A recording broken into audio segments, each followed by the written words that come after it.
Hi, this is Jeff Feingold. I'm the editor of New Hampshire Business Review, and I'm very pleased to welcome you to our webinar, The Economy at Midyear, which is the New Hampshire economy at midyear, but we'll be getting to other aspects of this stuff as we go along. But it's really, I'm expecting a very robust conversation with our panelists. And I'm from going by past economy webinars we've done, we've gotten a lot of robust questions from the audience. And for that, all you have to do is check the chat box down at the bottom of your screen, and you can put in your questions, and we will do our best to get to everyone we could possibly do. First of all, first before we get started, I want to thank Service Credit Union for being our sponsor of this event, of this webinar. It's obviously it's of great interest to pretty much everybody in New Hampshire, whether they know it or not. And when we did the preparation yesterday, we was talking to some of the panelists who had been on other ones, and we'll have a much different tone than we had the last few years, as we all know, and that's why we're here listening.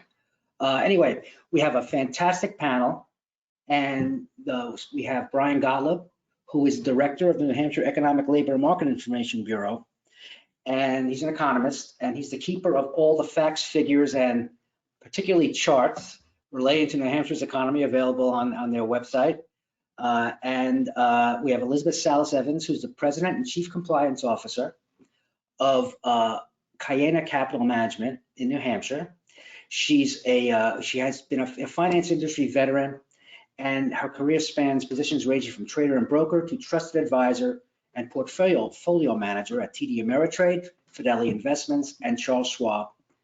And I have to say this gratuitous comment here. She also was in 2020 one of New Hampshire Business Review's outstanding women in business, and she really is one.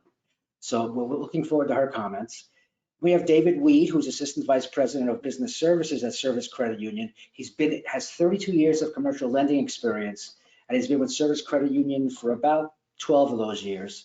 And he built the credit union's business services department from the ground up. So he has a great perspective on what's going on at the ground right now.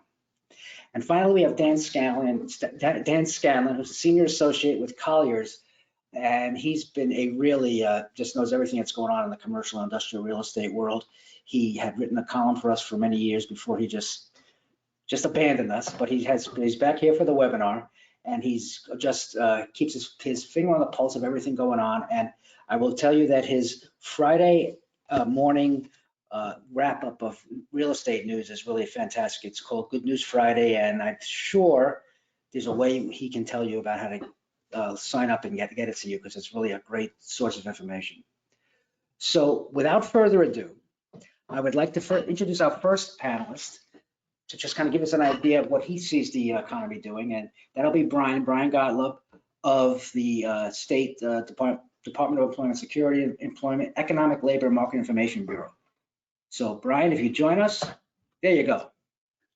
Thanks, Jeff. I'm happy to be here and happy to give you what I think are some insights into what's happening nationally and in the New Hampshire economy. I'll start with what I think is happening in the national economy. And number one, I would say that it's kind of clear that the economy is slowing, and that's not unexpected given energy prices having risen dramatically, inflation overall having risen dramatically, and the acceleration of interest rates, the Fed hiking interest rates surprisingly by 3/4 of a percentage point last week.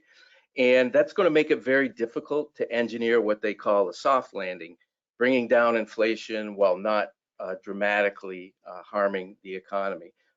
When energy prices rise dramatically, in the past at least, the Fed has generally cut rates, or when the stock market has hit difficult territory and gone near bear markets again, the Fed generally cuts rates. They're doing exactly the opposite during this particular time period, and that's going to make it difficult to navigate a soft landing. But that said, I think the U.S. economy is actually in pretty good shape right now. Obviously, inflation is uncomfortably high. Clearly, the economy is in better shape than consumers feel. And I'll put up the first chart here, and you can see a couple of things that I'd like to point out. It's a little bit of a busy chart, but that blue line is the University of Michigan's Consumer Sentiment Index. And what you see, that blue line, is it's been going down pretty strongly over the last year. And it's actually lower now, consumer sentiment, than it was during the worst of the pandemic. It's actually lower than it was during the Great Recession. But in contrast, you look at the red line, and that's how many jobs in thousands we're adding on a monthly basis, on a 3-month moving average basis. We have been adding over 500,000 jobs, 600,000 jobs in many months. It's slowed down to 400,000, but still a very, very strong labor market. And it's really difficult to have a recession when you have that kind of job growth, when you have a 3.6% unemployment rate. Now, I do expect that is likely to slow, but still there's a big discrepancy between what's happening in the labor market and how consumers feel. Recessions at their heart are really a loss of confidence by consumers and businesses. And the next chart shows how consumers are looking at the prospects of inflation over the next year. And what you see again is a really dramatic increase in how consumers in this country think inflation is going to progress over. And this is one of the real dangers of the economy. Clearly, the inflation is affecting dramatically how consumers feel about the economy, about their own financial situation. And if this continues, what happens is inflation expectations become embedded in the economy. Consumers expect that prices are going to keep rising, so they cut back on their spending.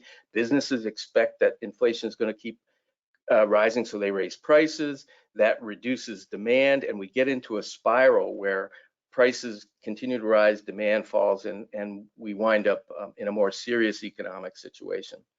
There's clearly a lot of threats to the U.S. economy that are going to make it really difficult for us to avoid a recession before the end of 2023, but I do think it's possible. And I think one of the concerns I have is that we're really talking ourselves prematurely, at least, into a recession. When we talk about the inevitability of a recession, and Janet Yellen, who's the Treasury chief for the country, indicates that it's not inevitable that we have a recession. I believe that's the case. They're uncomfortably high odds, but it doesn't have to happen. Talk a little bit about what I see happening in New Hampshire. Really positive things. The state's on track to recover all of the level of the pre-pandemic employment, private sector employment that we had prior to the pandemic.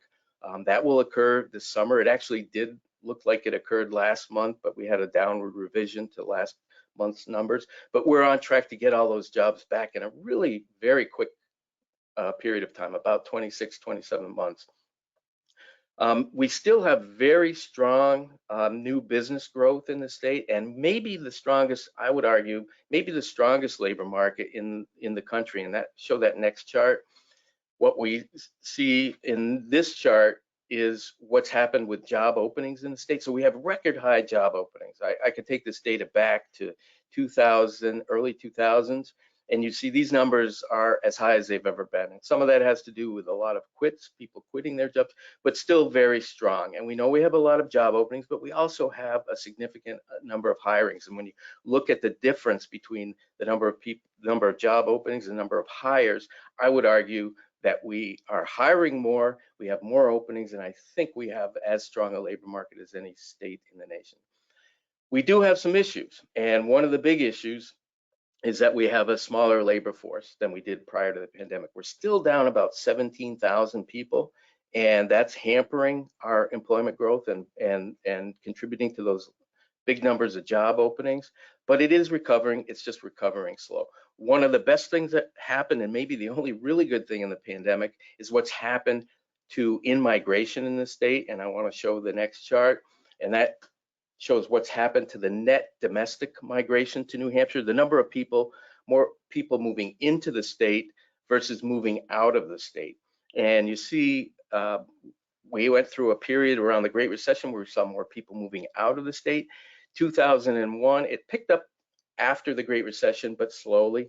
2001 we had 13,600 more people move into the state than moved out of the state.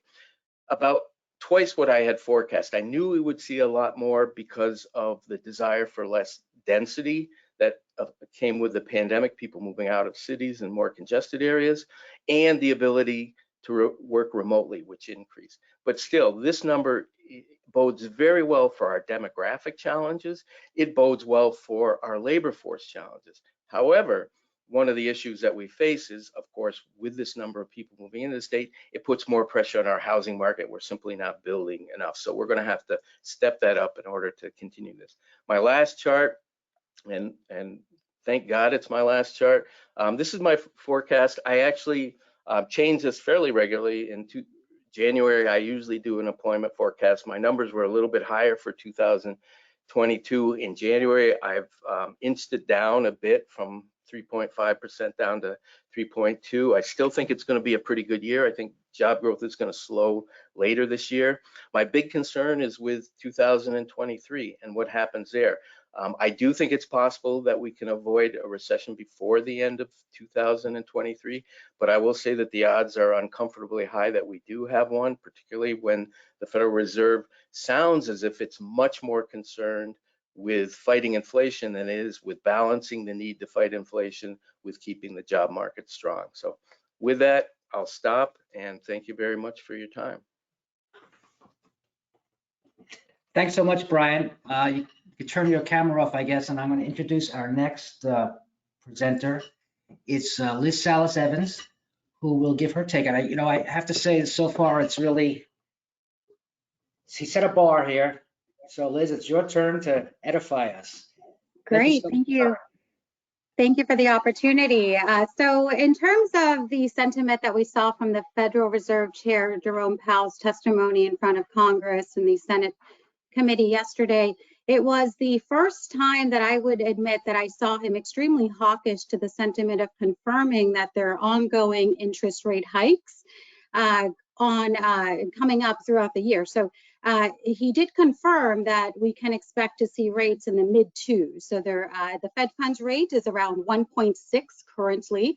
And so if we presume, hey, mid-2s, we're going to be looking at another 75 BIP rate hike, which is 0.75% at least, which was the sentiment that I gained from his testimony yesterday, and also his statements that were provided in the summary of economic projections that was issued on June 15th, which was last Wednesday. And so with that being said, I don't believe that there's any way to avoid interest rate hikes going forward, but I think it's important to reflect on the cycle that we're in and looking at the market conditions. And so when we look at the stock market relative to equities, and then when we look at the credit market relative to interest rates and bonds that impact our savings rate, our risk-free rate, we can presume those are going up. And so when we see the prime rate is already at around 5%, and we're already seeing 30-year mortgage rates at around 6%. And so the inverse relationship between interest rates and prices is that prices come down when interest rates go up. And so we're going to see the market continue to be volatile and pull back. And so yesterday, my lovely children came home from my parents' house, and they're planning on their post-retirement planning. So they bring home all of the stuff that I've accumulated and left behind for 40 years. And one of those things was a newspaper article from the Union Leader from October 16th of 2002.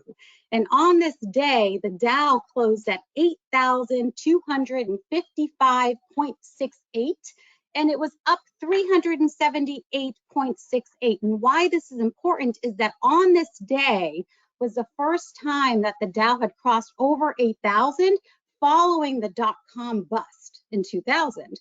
And the NASDAQ on this day closed at 1,282.44. And so that was up 61 points. And when we think about where we're at today, the NASDAQ is close to, it's over 11,000, and the Dow is, well, it's 30,000 and toggling between that. We've seen that drop 30,000 as a level of support when it comes to technical indicators. But if we look at that as a point of reference, and if you've remained invested over the past 20 years in the Dow Jones, your money would have doubled over 270%, and the NASDAQ would have returned over 770%. And so when it comes to these economic cycles, they are just that, cycles. And so we always will have recessions. We will always have peaks and recoveries. And what's unusual about the current circumstances that we're living in today is that we have a war that's occurring in Ukraine based on the Russian invasion, and we also have a pandemic that we're still recovering from. And so there was significant stimulus that was provided in 2018 that we had discussed in last year's webinar to the agriculture industry from the USDA of about $12 billion because of a recession that had been occurring. And so there was consolidation that had occurred within the ag and the food industry that we're seeing the pain of that today. And so when we're talking about the issues with our food supply chain, these were issues that had been brewing significant a few years ago when it comes to the lack of competition and the lack of support and essentially price stability when it comes to the labor force in ag. And so when we talk about the potential recession, I do believe that this is a little bit of a non-traditional recession that we're most likely going to be heading into by the end of the year. And there is a potential for a depression that I see going into 2023 and potentially 2024, given the lack of investment in housing that never occurred following the global financial crisis in 2008, where the US government just never really built houses. So with that being said, we're having a housing crisis, we're having potentially a food crisis that's going to be global. And when we think about energy consumption, we now have to allocate corn to households for food potentially and for gasoline. So we're having to really allocate our resources quite differently. And it's really something that the US on a federal level has been battling when it comes to alternative energy sources and the high dependence and reliance on natural gas, oil, and other fossil fuels that have created a lot of economic challenges in the past. And I referenced the oil embargo of 1973. And so as Ian Bremmer from Eurasia had stated, that there's an increase in nationalism that has occurred over the past decade that is going to be increasingly affecting the economic ability for the US and the local economy here in New Hampshire to recover strongly. And that's really something that we're seeing in the Biden administration's massive investment in private sector to really grow our level of productivity. And so I do believe that, like anything, we're cyclical. So if you're staying invested for the longer term, if you are investing through your 401k or your individual taxable accounts or whatever it may be, with the exception of anyone who's potentially needing those assets, I think it's important to really continue to remind yourself and ourselves of these 6 cycles and the fact that longer term investments tend to do well, and you want to look at these opportunities as potential to just continue to invest and make those contributions to ensure that you're capitalizing on these price dislocations as the prices come down.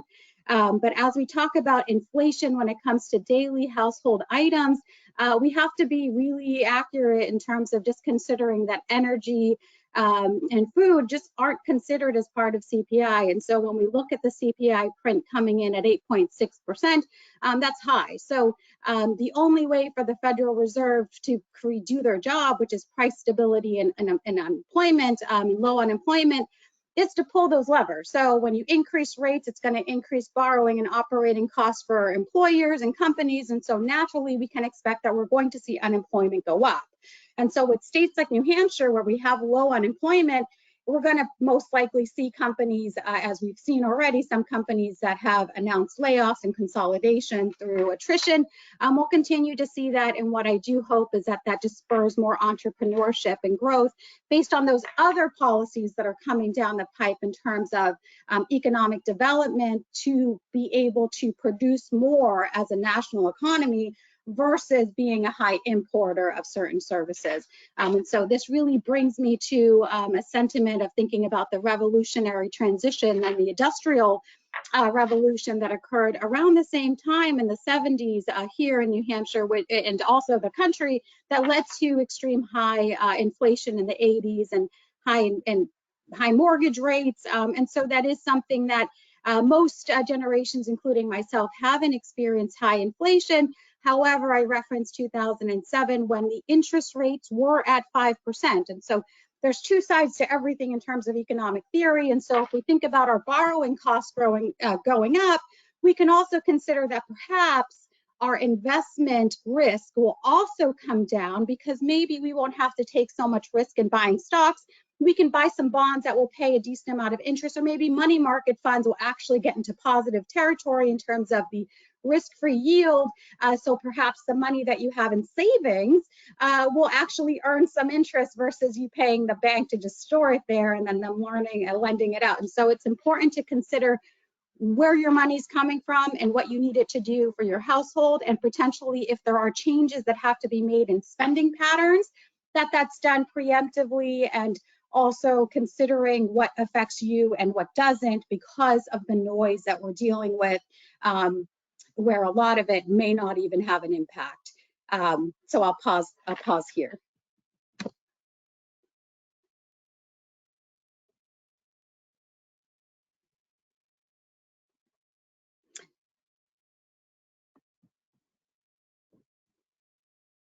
Oh, Jeff, I think you're muted. My finger is all sticky.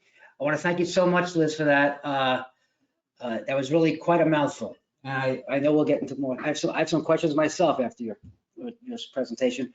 Now I'd like to introduce Dan Scanlon from Colliers. And Dan, looking forward to your comments. Thanks, Jeff. Thanks for having me on. I've been noticing during the pandemic, when they have virtual interviews like this, everybody seems to have a pile of books. Their bookshelf is behind them with books that I'm sure they never have read or never will read. But it's kind of interesting today to have some artwork behind us. I notice in your office you've got Edward Munch's The Scream. I'm not sure if there's any meaning behind that, but it was kind of cool to see that. Yeah, and thank you also for putting me behind two of the smartest people in the state when it comes to economics and finance, for me to talk about real estate. Maybe that's my punishment for abandoning the business review a few years ago with the column.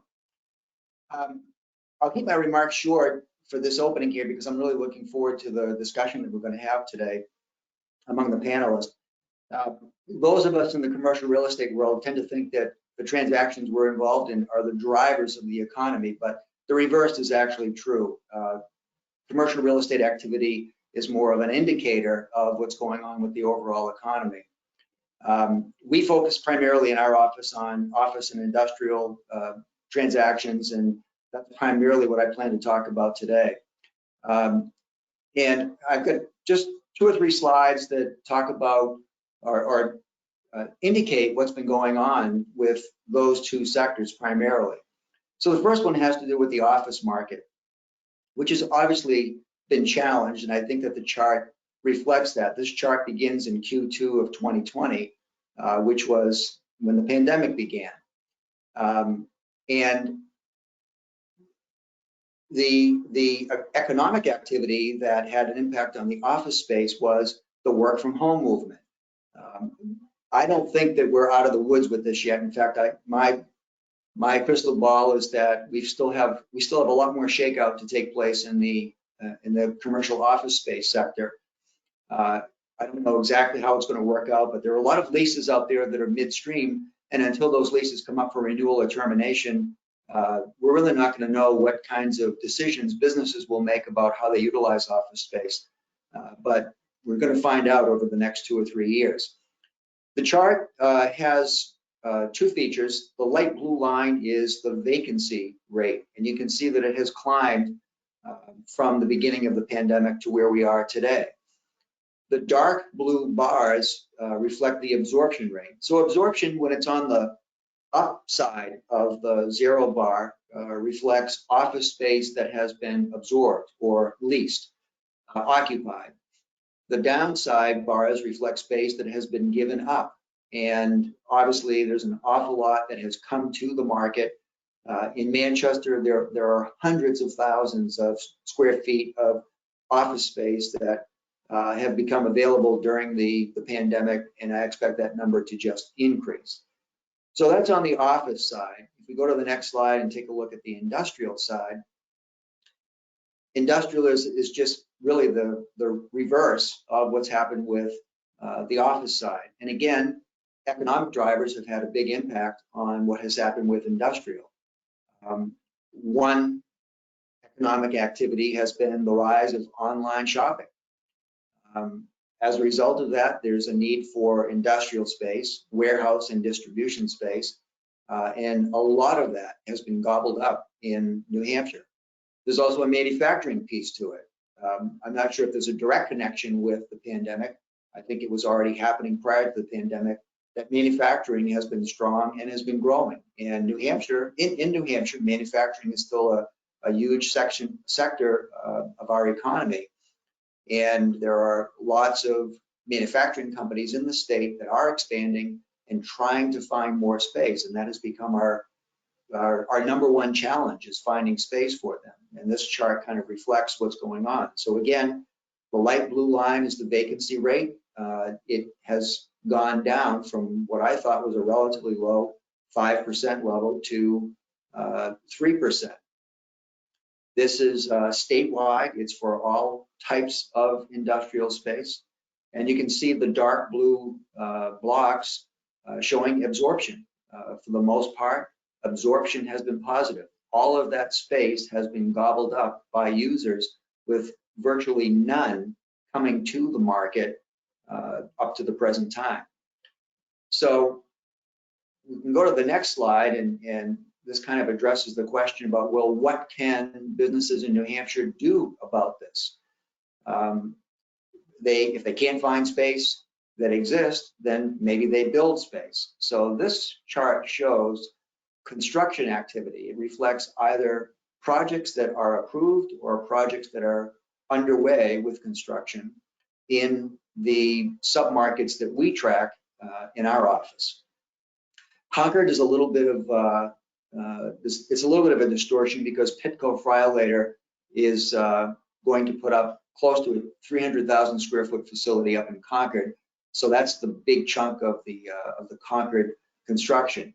But in general, the industrial sector is active with these types of projects. There's one project in Portsmouth. The specific one escapes my mind right now, but clearly industrial is just way outpacing office as far as new construction, which has its own challenges that I'm sure we'll talk about as we get further into the program today. So I'm going to leave it at that for right now and look forward to having some further discussion. Thanks so much, Dan. Really very interesting information there. Anyway, I'd like to bring on David Weed from Service Credit Union. David, there you are. Thank you. It's all yours. Yeah, thank you. And thanks to all the panelists. I certainly enjoy the conversation. And it's clear that based on some of their comments, I am dealing with this on a retail level, seeing, all these sort of changes in the economy sort of take part in what we're seeing in terms of business. Dan just mentioned sort of the growth in construction, and we clearly have seen that over the last 5 years on the numerous sectors, from retail to commercial to industrial, and that's predominantly throughout New England. Similarly, we've certainly seen demand on the residential side.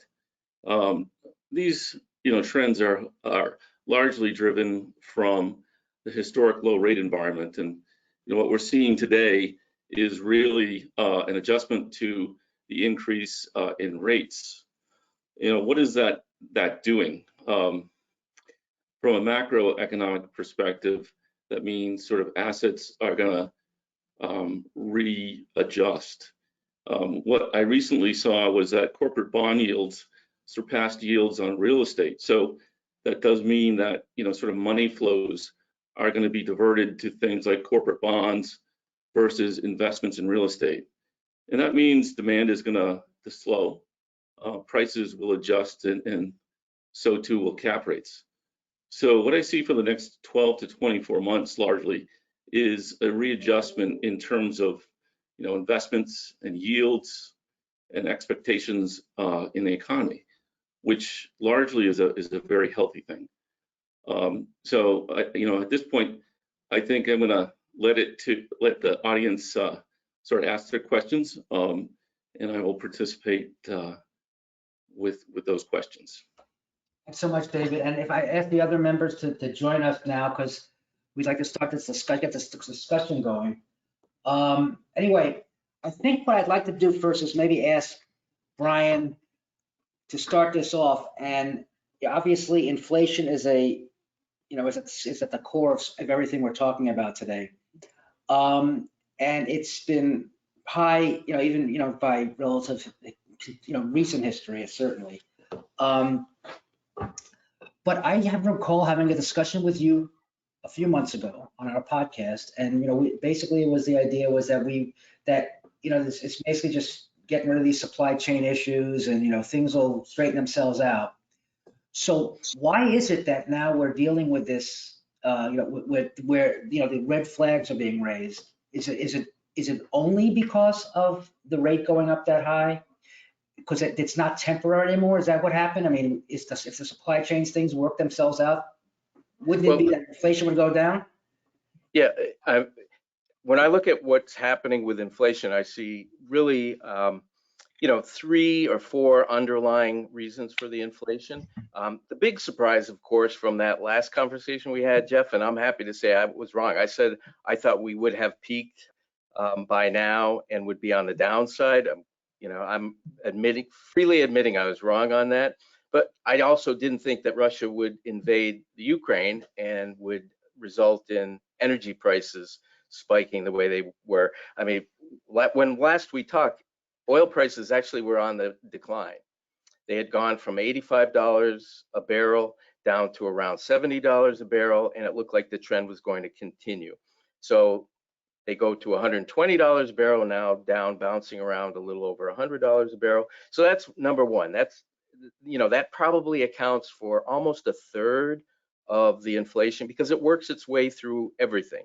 Everything that we buy in the grocery stores is driven by trucks. It's delivered by trucks, which means diesel fuel, which we know prices have risen dramatically. So the energy has probably contributed about a third of that. That is temporary. It will resolve. It's taking longer than we had expected. Supply chain issues, other big reason, probably also account for a little bit less than a third of the issues related to, but that is improving. When I look at some of the key metrics on supply chains, it is getting better, but it's not getting better fast enough. So that's also contributing. Goods simply haven't been as available as we would like. There's a little bit related to the opening effects. Prices were very low 1 year ago, or a little bit over 18 months ago. So we're almost unfair comparisons when we look at the year over year. We came out of a time when prices were extremely low. Airline fares were very low. Hotels prices were very low. A lot of items were very, very low. So now prices have rebounded dramatically. So the comparison, we suffer from so-called base effects. Those opening effects are diminishing. And then there's just the normal kind of inflation, just the normal. We've had very strong demand. Income levels were kept by income support, not arguing that wasn't a good thing. A lot of stimulus payments, a lot of unemployment benefit payments.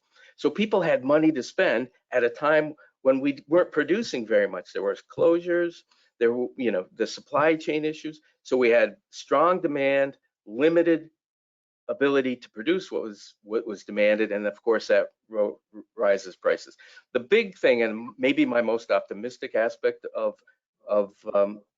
inflation right now, is that I don't think we're in this typical wage price spiral, where wages rise, and as a result of wages and wage demands rising, businesses have to increase prices. I think it's basically working the other way. We're seeing wages rise, particularly at the low end, but only in response largely to those price hikes. So it's a reverse situation. Once workers start beginning to demand higher wages and businesses start responding by raising their prices, you can get into a wage price spiral. I don't think we're in that. I'm still optimistic that inflation is going to decline.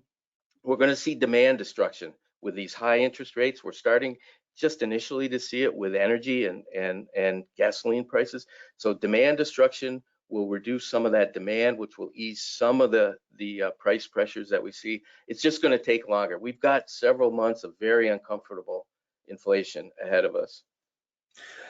Yeah, and also I'd like to say to the other panelists, feel free to join in when you have a thought. Just because I asked the question of Brian first doesn't mean you don't just make the opportunity to answer this. And I was wrong before, so please. And admitted it. And I also want to just remind the audience that, down in the chat section there on your screen, if you have any questions to ask our panelists, any of our panelists, or in general, please feel free to ask. I did have one question from one audience member. I'd like to get to this actually right now because it's kind of a little bit off it. I mean, it's definitely related to what we're talking about. And Brian was talking for a while there about the continued labor shortage in New Hampshire, which is really just as almost like the flip side of what the other stuff we're talking about, like unemployment and all that. So this came from one of the viewers. How can New Hampshire businesses position themselves in this tight labor market, knowing we're competing with a large labor market in Boston and even remote work? Many positions cannot be done remotely and require staff to be physically present. So, I mean, I don't know who wants to take that one, but I think this kind of hits to the heart of what a lot of business people are experiencing right now. Inflation and projections of recession behind, that's aside. I mean, right now in New Hampshire, there's a very strong demand for labor. Sure, and one of the things that were released this morning from the Bureau of Labor Statistics was the American Time Use Survey. That's an annual report that's put out that measures how Americans use their time. And it's a survey that asks, employment questions. And that report, while I haven't dove in too deep into it because it was released at 10 this morning, is that 38% of Americans surveyed are working from home.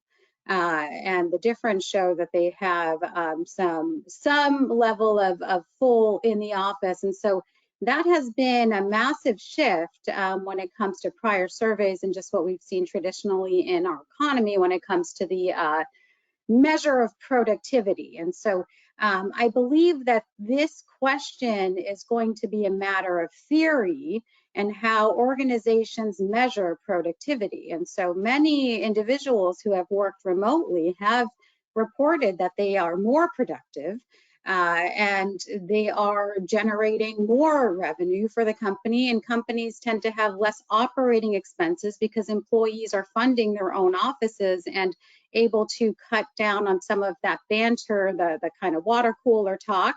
And also some theories have shown that perhaps we'll see a reduced claim of harassment and discrimination that tends to increase operating expenses for employers. And so when it comes to the ability to innovate and move forward, I believe that for employers, it needs to include making changes to how the work is done and listening to employees versus telling employees what they're going to do to fill the gap. And so I think that has shifted very much the hierarchy, kind of the imperialism that we see in a lot of corporate structures to more humanistic. That is a just basic theory and value system that is opposite from the Western society. And so I think we're seeing more influences from other cultural norms that are influencing the way that we do business. And so Western philosophy and theory comes from a lot of other places. So I won't get into that, but I hope the short answer is companies are looking to rob our talent. I look at job openings and job postings, and I can tell you that a very high number of technical occupations and job postings in New Hampshire are coming from companies like Facebook and Google and companies that have no connection at all to New Hampshire. So we're going to have to be competitive on a wage scale, which we generally aren't because we view ourselves as a low-cost state compared to Massachusetts. That's not really the case as much anymore, given housing prices. So we're in an extremely competitive market, particularly for skilled occupations, and businesses will have opportunities to hire remotely from other places. But I can tell you, companies are looking very strongly. We have a very high high-skilled workforce, very talented, and companies are looking to rob that talent. I think That's the just the answer is, market. I'm happy. It's a good thing, but I'm just telling you, the question was, what do businesses have to do? They've got to be very competitive, and they're going to have to be competitive on wage scales. They're going to have to be competitive in working conditions. Remote work is part of it. There's about 10% on a monthly basis work some or all of the time on remotely, according to the most recent BLS survey, maybe a little bit higher in New Hampshire. Okay, Dan, you were trying to get a word in here. yeah, Right, Dan. so I think the answer is a little different whether you're talking about office or industrial, right? And the discussion so far has been focused a little bit more on office and work from home. And clearly there are a lot of jobs that can be completed working from home. And that's the gigantic issue that businesses are facing and will continue to face for some time to come. On the industrial side in New Hampshire, it's really a tough question. And I think the solutions are, they're going to have to be a lot of solutions to the problem. Housing affordability to me is number one. You need workers to come to the floor and make the stuff that you're making. And beside the space crunch that we talked about earlier and the supply chain issue that we talked about just a little bit, the major issue facing industrial employers in the state, and I think around the country for that matter, is finding labor. So the solution, part of the solution is getting more people here. The challenge is affordable housing. And I wanted to ask Brian something he mentioned about in-migration on one of his charts. It looks positive, but I wonder how many of those migrants are retirees who will not be participating in the labor force, or are people who moved to New Hampshire to escape the city and are now working from home for an employer someplace else. How positive does it really bode for us with those people coming here? It's very positive. And I'll tell you, I looked at the demographics of who's moved here, and I do that, and I look over 5-year periods.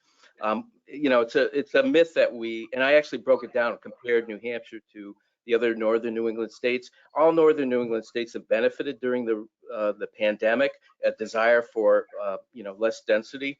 So I compared the demographics of you know, over the last 5 years, who's moved to New Hampshire versus Vermont and Maine. We have a younger demographic, younger population. A very small percentage of adult movers are over the retirement age. That's really a myth, and I hope to destroy that myth. Retirees move to the south and to the west and to warmer climates generally. I'm not saying everyone, but that's generally the way it works. We have a younger population that's been moving down as I track it over, you know, a couple of decades. It tends to be concentrated in certain areas of the state, but we're getting that benefit. And the real issue is a lot of those people, you're absolutely right, are still working in the metro area remotely where they came from. But you know, Dan, that's our history. New Hampshire, when we really boomed in the 80s and our economy really changed and became more technologically sophisticated, we were seeing huge influx of people from Massachusetts looking to get cheaper housing, cheaper land, cheaper cost of living overall. Most of them continued to work in Massachusetts, but that provided a labor force that became attractive to a lot of companies. They looked and they said, look, there's a lot of talent here. So we began to generate our own companies, or companies look to locate here. And I think that's the benefit. We never are worse off when we add a skilled demographic. And who moves? Tends to be younger people, and it tends to be people who have more job opportunities, higher skilled people with higher income. That's a great demographic to move into New Hampshire. So I'm very optimistic, but you're right. It's not just affordable housing, it's any housing, and building any housing will help the affordability issue. I hope it works out with the younger people that are coming, because the challenge for companies, whether it's office or industrial, is our labor force is aging, right? We're still one of the top 3 oldest states in the country, and hopefully those younger people will be interested in the kinds of jobs that are available. Yeah. And if I may add, what's also important is 50% of the population, more than 50% of the population in New Hampshire is women. And when it comes to the American Time Use Survey, it was reported that women have reported working less hours And that is a disparity that we've seen when it comes to wages, that when it comes to productivity, and how GDP does not factor caretaking, and neither does inflationary factors. So it's really, it's going to be very difficult for employers to actually be able to be innovators if they see themselves as that, without considering whole human factors when it comes to childcare, the lack of childcare, the lack of housing, and when it comes to wages. You know, we still have minimum wage at 7.25 in New Hampshire, which is disgusting, especially when we think about inflation and the cost of living, and just buying a dozen eggs is 23% more than it was last year. So drink water, and that's even gotten inflated. So it's really horrifying when we think about the lack of humanity that's written into some of the policies that we circulate in New Hampshire, and think about growth from an economic and employer perspective, when the US has never really been, we haven't been innovating in some of these sectors for a long time. And so now a lot of these policies are coming into innovation and really looking at really breaking apart some of those global workforce relationships that we've had when it comes to garnering innovation, and trying to really pull from our own economy now, which we needed to decades ago. And that includes industrial in terms of just innovation and how do we get products done without humans doing some of these really low wage. So from a policy perspective, there's huge opportunity. From an employer perspective, there's innovation opportunity. But as from a gender perspective, in New Hampshire, it's really hard to sit here without bringing up the importance of gender in our economic growth in New Hampshire, given that more than 50% are women, and we're seeing these numbers getting worse when it comes to productivity, wages, and childcare. Interesting. I just wanted to bring David in on this because, David, I know you, like I said, you're working on the ground, you're dealing with businesses in New Hampshire, and have you noticed any drop off or increase in interest in financing opportunities from businesses? And if you could talk about maybe are there any specific sectors where there seems to be more interest in getting financing? We see robust demand, Jeff, still. You know, and some of it is the fact that the Fed has moved rates so rapidly. And, you know, the concern is, you know, again, if they don't move today, they'll be in an altogether different rate environment in 6 months. So the demand is still robust there. Businesses still have liquidity on their balance sheet. And so, again, projects are still moving forward. You know, a lot of the businesses and industries that were present in Massachusetts are actually moving to New Hampshire.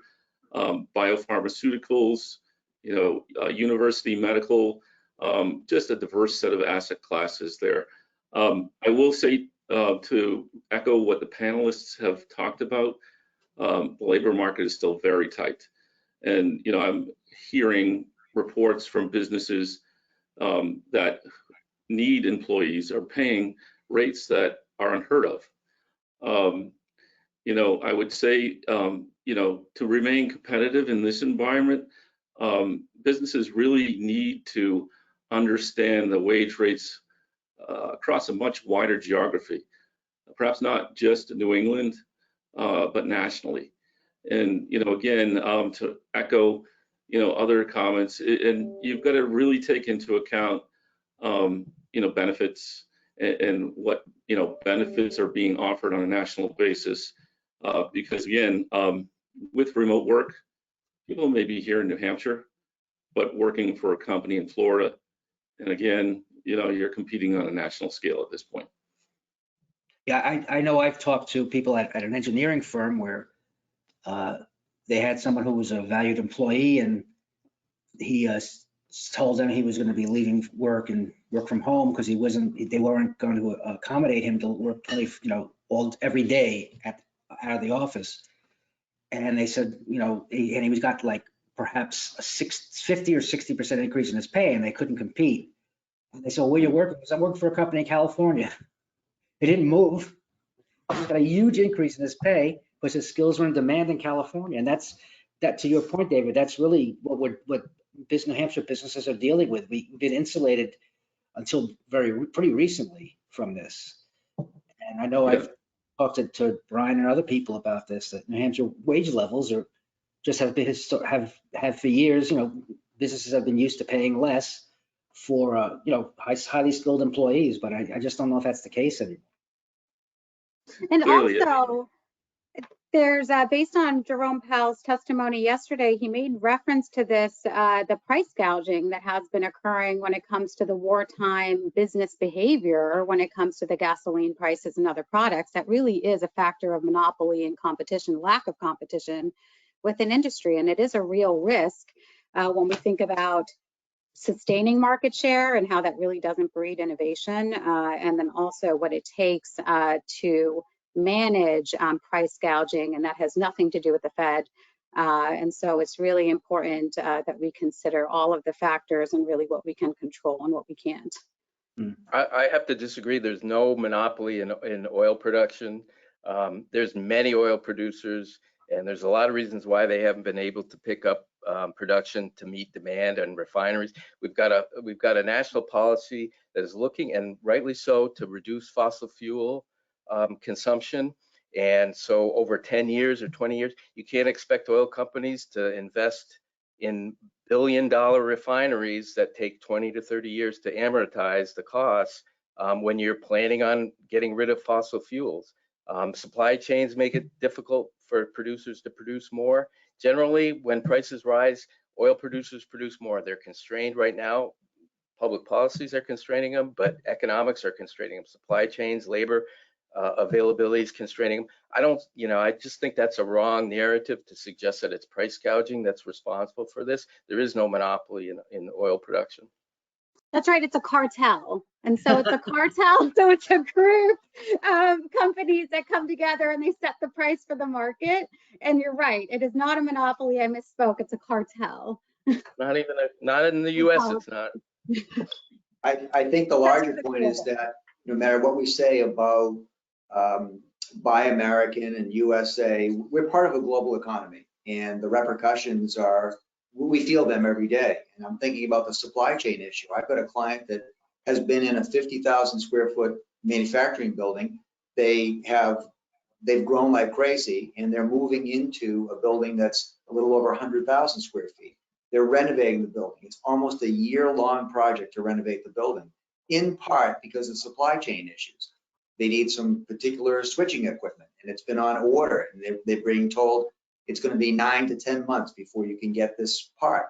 Well, you can't complete the building until you get it, and it's a function of supply chain, and it's coming from someplace else. It's not coming from something that's manufactured in the U.S.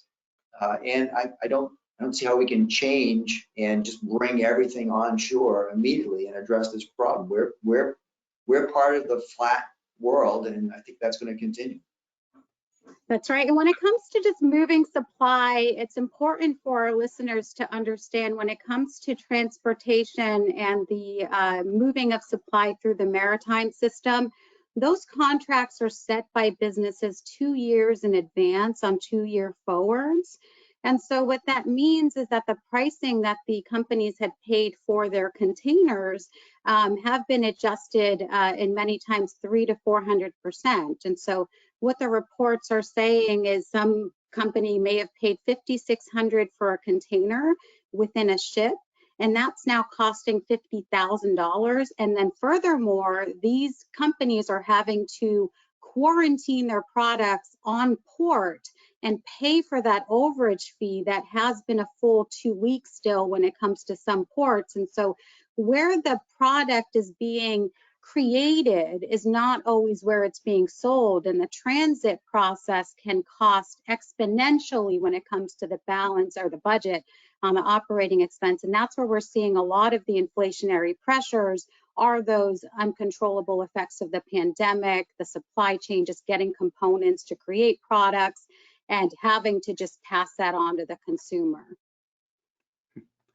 I just want to, we're running short on our time here. I wanted to get one other thing in here that it seems interesting to me that in previous recessions or run up to recession, whether we're going to have one or not is another matter. New Hampshire state government has been it's very susceptible to the business climate in terms of raising revenue because of that basic taxes are generated by businesses, the bulk of our taxes, revenue.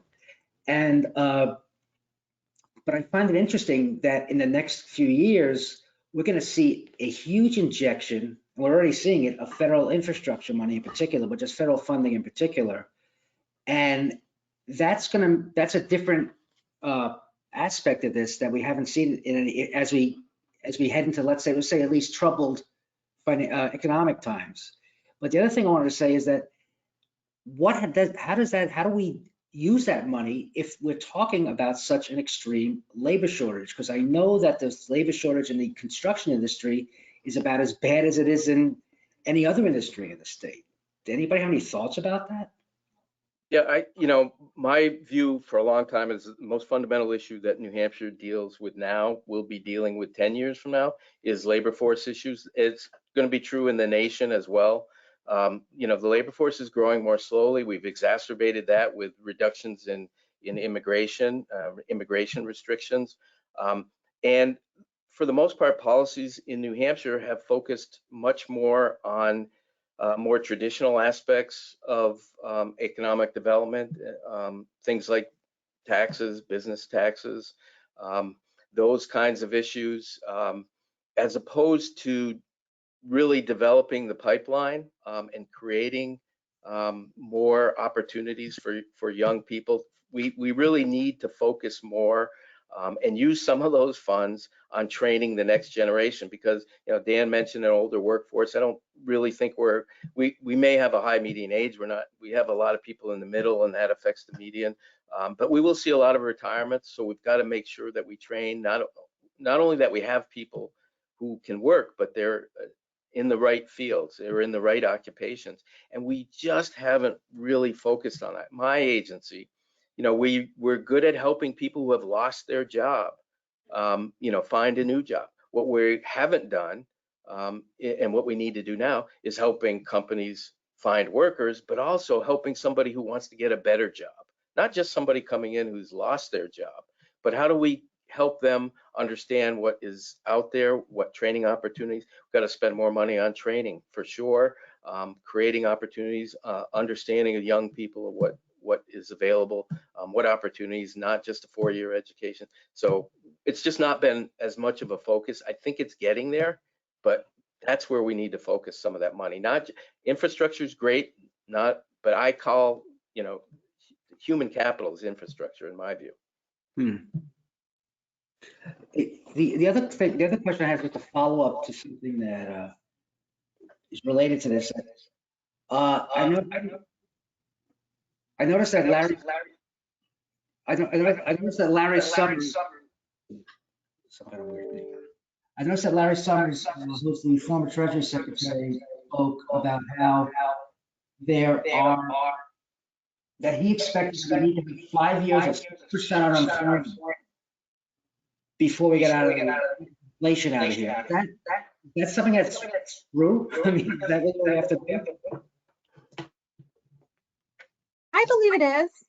So I think that it would only be appropriate to expect that unemployment is going to go up when we see rates go up, because the operating expenses are going to increase for companies.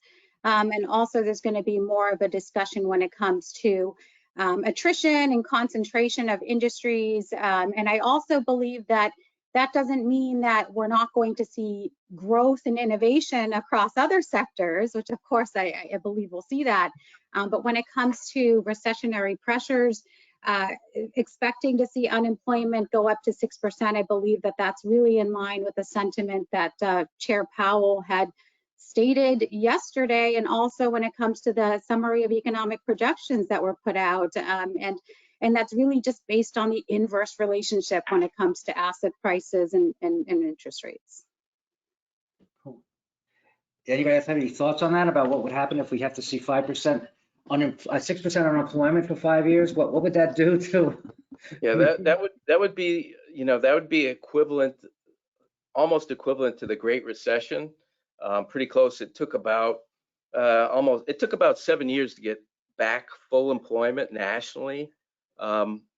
from the Great Recession, from the depths of the number of jobs lost.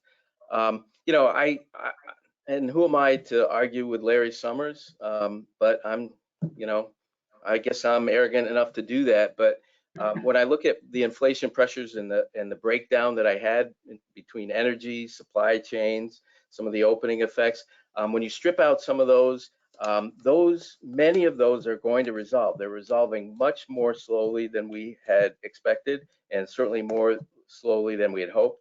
But energy production will increase. It's increasing more slowly. Supply chains will, and so we're going to see much lower. We're going to see higher inflation than what we had seen over the last almost decade, where we saw under 2%. We saw years where it barely increased. So we're not going to get back to there. But to suggest we need 5 or 6% unemployment for that length of time, that would be a really severe downturn. And I just don't know that many people that are expecting that long of a downturn. Before we go, I want to just ask you, each of you, to quickly give us your prediction for what's going to be happening in 23 in terms of either your personal, your individual industry, or in the economy in general as we move forward. I know we want to I'm talking about New Hampshire, but also if you want to talk about national as well. So David, I think I'll start with you.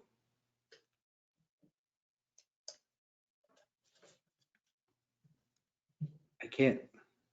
Are you on mute? Yes, I am. Okay. I'm an expert at that. Based on the projections we see today, I mean, 2022, I think will actually be a reasonable year, but we certainly see and expect that, you know, in 2023, things are going to start to slow down, you know, from, again, demand first, based on inflation, to then, again, adjustments in asset prices and investing. You know, there'll be pressures. And again, I think it's healthy. We have to go through this. And, you know, again, it's sort of time to readjust the balance sheet. Dan, would you like to? Yeah, I mean, in addition to the items I mentioned, space crunch, labor issues, supply chain, there's no question that inflation and more importantly, interest rate rises is going to have an impact on commercial real estate. There's always been a direct correlation between higher interest rates and the value of, or interest rates and the value of commercial property. And things are just going to have to change. I think that there's some sentiment already that people are worried about rising interest rates. Most commercial real estate deals have to be financed, and if the money costs more, the value of the property is going to have to be lower.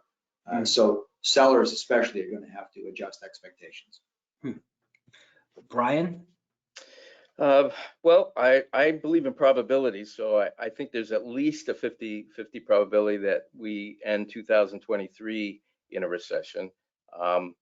And I think that will be determined largely by what the Fed does over the next few meetings in their open market committee. And if they continue with the 0.75% interest rate hikes, that will virtually assure that we enter recession sometime in 2023. I remain hopeful that that will be avoided. And I do have one prediction for 2024. I think we'll start seeing declines in interest rates. I think the Fed is going to over tighten. That runs a big risk. That's the biggest risk we have for a recession right now. There's really not that many imbalances that typically spark a recession, like the dot-com bubble or the housing bubble. It's going to be what the Fed does and determined over the next several months. But I'm remaining hopeful that we'll stay out of recession. And that's my forecast. I think we're going to see sharply lower job growth, but I'm holding to the fact that I think we'll still see job growth in 2023. And Liz, you get the last word. Great. Yeah, so I like to remain hopeful throughout the market cycle, but looking at monetary policy and the Federal Reserve's statements with confirming that their continued rate hikes at 75 bips because of the real rates being negative currently, and their goal to bring that positive will ensure that we're going to see 2 to 3 more rate hikes, which will drive us into most likely a recession, will make for a rough next couple of years. I don't see rates coming down through 2025, 2026. We're already seeing corporate bond rates at 3 to 4%. And so really what the Fed is doing is just bringing those up to market rates, because the market, being the equity markets and credit markets, tend to be 6-month and advance forward. So what we're seeing today, it's already been factored in, which is why we're seeing kind of the markets in the green and toggling. But yeah, it's going to be a rough few years. And I think that we're going to see across sectors. So sectors and industries go through recessions at different periods when it comes to global recession. So not all industries are affected equally. And so of course, we're going to see some industries do well. I think technology is going to come out ahead. I think we're going to see financial services come out ahead, because usually when it comes to stimulus funding or funding at all, the money comes through banks and financial institutions. So that means we're going to see broader hiring across professional services. We may see some consolidation when it comes to other sectors, such as fintech, which is unregulated. We'll see some consolidation when it comes to commercial real estate. We're already seeing the conversions from commercial to residential, so we'll continue to see those to fill in the gap for housing. But it's needless to say, I think it's going to be really difficult for a majority of Americans going through the next couple of years, and for that very slim minority that tends to be gaining wealth through cycles, they'll be unfazed. Listen, I want to thank you all very much for this. David Weed, Liz Salas-Evans, Brian Gottlob, and Dan Scanlon, and also thank Service Credit Union for being our sponsor of this webinar. As I predicted, a very robust discussion, a lot to mull over there. And I thank you all for attending, and especially our panelists. Thank you so much for your insights and knowledge, and I really appreciate it. And this is Jeff Feingold saying, thanks so much for joining our webinar this week. Thank you for the opportunity.